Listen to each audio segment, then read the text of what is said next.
கிறிஸ்துவுக்குள் மிகவும் பிரியமான தெய்வ பிள்ளைகளே, பரலோகமான நிகழ்ச்சியின் மூலம் உங்களை சந்திப்பதில் என் இருதயம் கர்த்தருக்குள் மிகுந்த மகிழ்ச்சி அடைகிறது.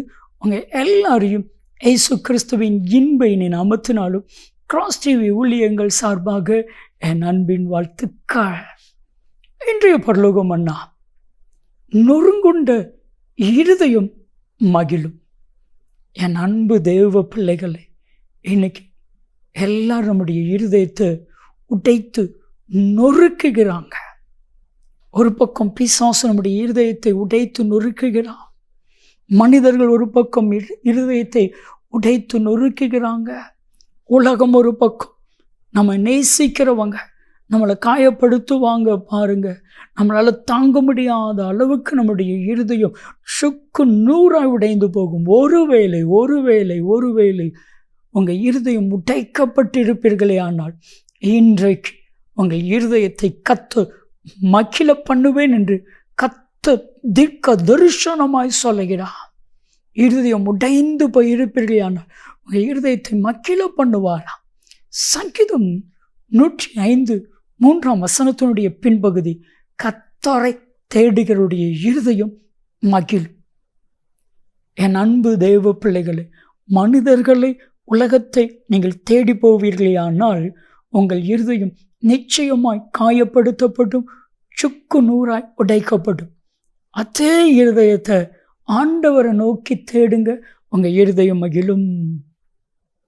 கிறிஸ்துவுக்குள் மிகவும் பிரியமான தெய்வ பிள்ளைகளே, இன்னைக்கு எந்த சிச்சுவேஷனில் உங்கள் இருதயம் உடைக்கப்பட்டு நொறுக்கப்பட்டு இருந்தாலும் சரி, உங்கள் அருகிலே இயேசு வருகிறார். விசுவாசங்க. ஏன் வேதம் சொல்லுது? சங்கீதம் 34:18, இருதயம் நொறுங்குண்டவர்களுக்கு கர்த்தர் சமீபமாயிருக்கிறார். இருதயம் நொறுங்குண்டு இருக்கிற ஒவ்வொரு மனுஷிக்கும் கர்த்தர் உங்கள் சமீபத்தில் வந்து ஒரு வார்த்தை சொல்லுவார். யோவான் 14 சொல்லுகிறது போல, என் மக்களே, என் அன்பு மகளே, உன் இருதயம் கலங்காதிருப்பதாக. ஏன் நம்ம இருதயம் இன்னைக்கு சுக்கு நூறாய் உடைக்கப்படுகிறது தெரியுமா? நம்முடைய இருதயத்தை யாராலையும் பார்க்க முடியாது, யாராலையும் உணர முடியாது. 1 சாமுவேலின் புத்தகம் 16வது அதிகாரம் 7 நீங்கள் வாசித்து பார்த்தா, சாமுவேலுங்கிற ஒரு பெரிய தீர்க்கதரிசி தான், உன்னதமான தீர்க்கதரிசி தான்.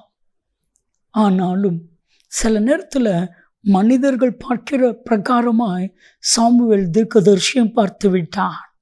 ஆண்டவர் சொன்னா, நீ இவனுடைய சர்ற வளர்ச்சி, இவனுடைய முகம், இவனுடைய தோற்றம், இவனுடைய தோரணையை நீ பார்க்க வேண்டாம். நான் இவனை புறக்கணித்தேன்.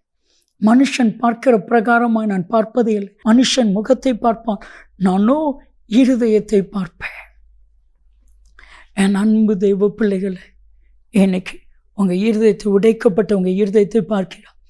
ஏசாயா 60:5 சொல்லுகிறது, உங்கள் இருதயம் அதிசயப்பட்டு பூரிக்கும். உங்கள் இருதயம் அதிசயப்பட்டு பூரிக்கும். இன்னைக்கு மனுஷங்கள்லாம் உங்களை இருதயத்தை சுக்கு நூறாக உடைச்சிருக்காங்களா? ஆனால் உங்கள் இருதயத்தை மகிழ்ச்சியினால் அதிசயப்பட்டு பூரிக்கும்படி கர்த்தர் செய்யப்போகிறோம். ஒரே ஒரு சின்ன காரியம், உங்கள் இருதயத்தை 1 சாமுவேல் 1:15 ஆண்டவருடைய சமூகத்தில் ஊற்றி ஜெபித்தால் மட்டும் போதும். என் கூட ஜெபிப்பீர்களா? தகப்பனே, இருதயம் உடைக்கப்பட்டவர்களா, இருதயம் நொறுக்கப்பட்டவர்களா, வேதனையோடு, யாரும் என் இருதயத்தை புரியலை, எல்லாரும் என்னை காயப்படுத்துகிறாங்கங்கிற சிச்சுவேஷனில் யாரெல்லாம் இருக்கிறார்களோ அவருடைய இருதயத்தை கர்த்தர் மகிழ பண்ணும். இயேசு கிறிஸ்துவின் நாமத்தில் ஜெபிக்கிறோம், ஜீவனுள்ள பிதாவே, ஆமென். நொறுக்கப்பட்டவங்க இருதயம் மகிழும். நன்மையும் கிருபையும் ஆசீர்வாதங்களும் நிச்சயமாக உங்களை தொடரும்.